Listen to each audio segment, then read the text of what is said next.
On the 20th of June 2019, a 23-year-old man would go on Facebook Live. During the live stream, he would state that he was responsible for various murders and spoke out about how he nearly went on to kill further. Nothing ever in this world will come between me. Like, I really love you. I really love you. And I'm sorry. I'm sorry for everything I ever did to you and I'm sorry. I hope this is a lesson to you, bro. Like, make sure the next one just steer straight. Just don't wild out. You feel me? I love you though. These all day love you. No, I would do like though. I got my love for you. But Brienne, you lucky because I was gonna kill you. Like the last 5 days I was gonna kill you. Look, I just kept letting you live because I've been chilling with Chrissy and like she be talking to you, feel me? I'm gonna kill you and your girlfriend for real. But like, you lived. You right now.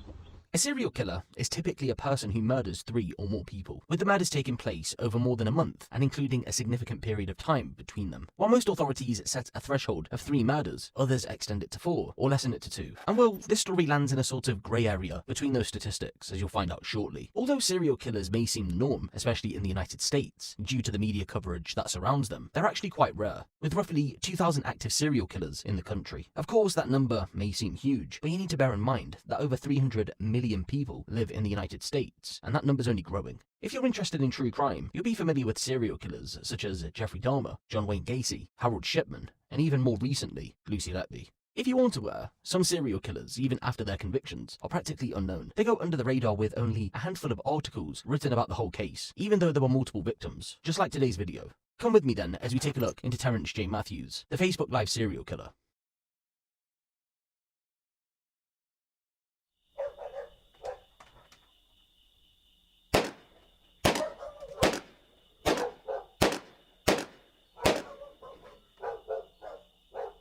(1 a.m., February 18th, 2019. Deputies from the Willingboro Police Department are responding to reports of shots fired on the 100 block of Millbrook Drive in Willingboro, New Jersey. When they arrive, they're met with a gruesome scene. 21-year-old DeVell Williamson sits inside of a vehicle. He's barely breathing after being shot multiple times. His friend, Brandon Clark, sits on the sidewalk. He has 2 injuries, one to the back of his head after being pistol whipped, and a gunshot wound to the arm. Both men would be rushed to a local hospital. To no surprise, DeVell would go on to be pronounced dead. "I didn't see who attacked me. I can't identify him. I can't help you out." Although Brandon Clark would tell detectives he didn't know who the shooter was, it didn't necessarily matter because they were about to identify a key suspect within days. Police would take the bullet-riddled vehicle in for forensic examination. They subsequently located key pieces of evidence, an iPhone and 3 fake $100 bills. Within the day, forensic officers managed to gain access to the iPhone and looked to see if there was information that could help assist with the investigation. There was. Sitting within Apple's Message app lay a text message exchange that dated back to November of 2018. It contained various messages about different drug deals leading up to the murder. That was the reason both Brandon and DeVell were there at the time of the shooting, so it seemed then like this may have been a drug deal gone wrong. If Brandon didn't want to help, it was up to detectives to search for this mystery figure who had been texting DeVell. Over the next 10 days, he was identified, 23-year-old Terrence J. Matthews. On February 28, 2019, Terrence was tracked down and brought in for questioning. "I was with Brandon and DeVell on the day of the murder, but I was at home when the shooting took place." Detectives didn't have enough evidence to charge Terrence, so he was let go, but his phone was seized and he remained on police radar while they continued to investigate. April 26, 2019. Detectives obtain a warrant to search through communications data on the Facebook app on Terrence's phone. They discovered an image on the Facebook Messenger app. It showed a fake $100 bill. That $100 bill matched those that were at the crime scene. So this was it then. Surely this photo connected Terrence somewhat to the murder. And well, if that's what you were thinking, then you'd be wrong. It isn't entirely clear what happened after this discovery, but reports don't suggest Terrence was brought back in for questioning, nor was he charged with any offence. In fact, for the following 5 months, Terrence would remain a free man walking the streets of New Jersey.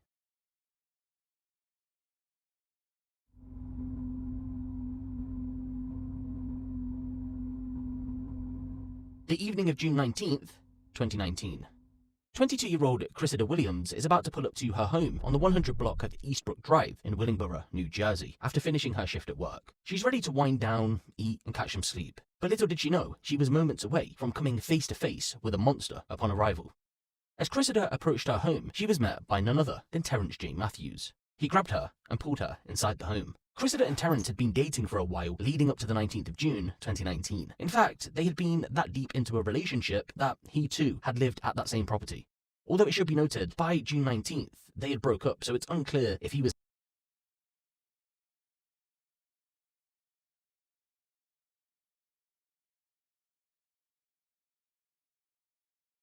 living there at that time. Hours before the pair had crossed paths, they had a heated exchange on Facebook, although it isn't exactly clear what the argument was about. So Terence getting physical was his response later on in the day to this argument. He didn't just lash out at Cressida though. Something much darker had occurred because of this heated exchange on Facebook. As the pair made it into the house, Terence dragged Cressida to the utility room. Her grandma, 67-year-old Jennifer Fussell, was on the floor. Her initial thoughts had been that maybe her grandma had collapsed, but she quickly found out that she had multiple knife wounds across her body. She'd been stabbed to death. Yes, ladies and gentlemen, Terence had murdered for the second time. However, it didn't stop there. Do you want to see your brother? He's upstairs. Cressida was dragged to the bathroom. There he was, 9-year-old Ishon Mathion Jr., dead in the bathtub after being stabbed multiple times and then drowned. Over the next several hours, Terence, high on synthetic marijuana, held Cressida against her will. He poked her with a knife and threatened to kill her. Then, at around 7 a.m., he forced her into his vehicle, and the pair drove to the Dunkin' Donuts store on Springside Road in Westhampton. His friend's home was the next destination. They then returned to Springdale Road to go to the Wawa store at around 10 a.m. When inside the store, Cressida managed to slip away. She told an employee that Terence had killed her grandma and brother and that she feared she would be killed soon. Terence caught her feeding this information to the employee, so he pulled out the knife he was carrying and began to chase Cressida around the Wawa. When he heard that police had been called, he fled the scene. Shortly after, he went on Facebook Live. You feel me? I'm trying to tell people, calling for help. I think, you feel me? Nobody was really listening. Like, they want rather send me off instead of me having somebody to talk to the ones I really want to be around. I want to be around strangers, you feel me? Like, people might say, like, damn, good, like, you just do all that. I don't know, bro. It's like, duh, bro. Love, I did it. I did it. For real, man. Like, but, Chrissy, bro, I love you. Always and forever. 828. I promise. I promise you. Nothing ever in this world will come between me. Like, I really love you. I really love you. And I'm sorry. I'm sorry for everything I ever did to you, Emma. I'm sorry. I hope this is a lesson to you, bro. Like, make sure the next one just steer straight. Just don't wild out. You feel me? I love you, though. Do you know they love you? No, I would do that, though. I got my love for you. But, Brienne, you lucky, because I was going to kill you. Like the last 5 days, I was going to kill you. Look, I just kept letting you live because I've been chilling with Chrissy and, like, she be talking to you, feel me? I'm going to kill you and your girlfriend for real. But, like, you lived. You right now. What else? Yeah. I do a lot of that a lot of people get blamed for, but you feel me? I know a lot of people gonna be like, damn. I mean a lot of people be like, swear they know every story now. But this particular situation, look, I'm about to tell you about, everybody had like a million different stories. I heard the same shit. I swear to God, should be cappers. Like straight claiming that shit. They know they ain't do it, you feel me? It's really not like that. Like, they really not like that, like, at all. They really not like that, bro. They really not. But, you feel me? But yeah, like I was saying, like, saying about that Vel situation, I killed Vel Chopper. I clapped that, like, you feel me? 181 Millbrook Drive, like, think about where you got clapped up, 181 Millbrook Drive, motherfucker. That's where I grew up at, like, a lot of they really trying to claim that shit, like, you feel me? Shout out to all the brothers, though, you know, you feel me? They can't do anything, but nobody else did that shit. I did that shit. I clapped that. I ran out of bullets, and then the other gun jammed. That's why I finesse led. It's like, you talking like a bitch, though. I don't know what type of tough shit he done told. I heard he was telling me, like, mad tough shit, you feel me? That nigga was straight bitch. He was not tough at all. You feel me?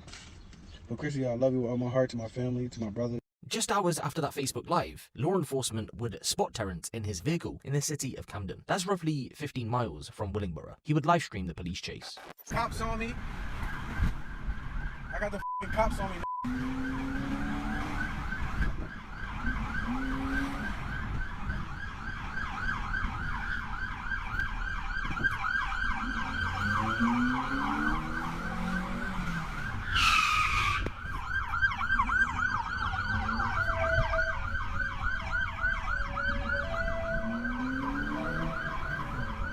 I got the f***ing cops on me, bro. Hey, yo, what's good, bro? You know I love you, my everything I love you, I love you. You feel me? Chrissy, I love you. I'm gonna let these have it.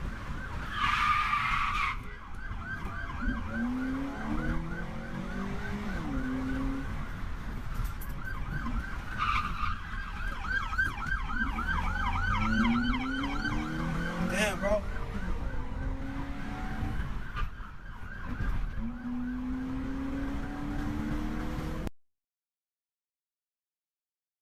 Initially, Terence was taken to a hospital for his injuries, but he would soon find himself in a jail cell, facing quite literally tens of charges. During interviews with detectives, Terence would come clean about all 3 murders and said that he was responsible. When asked why he decided to drown Cressida's brother, he said that wasn't his initial plan, but because he wouldn't die from the stabbing, he decided to drown him instead. He also told police that he most definitely would have killed Brandon in the first incident. In fact, he explained that as he stood over him on the sidewalk, he opened fire, but there were no more bullets left to shoot, so he decided to pistol whip him.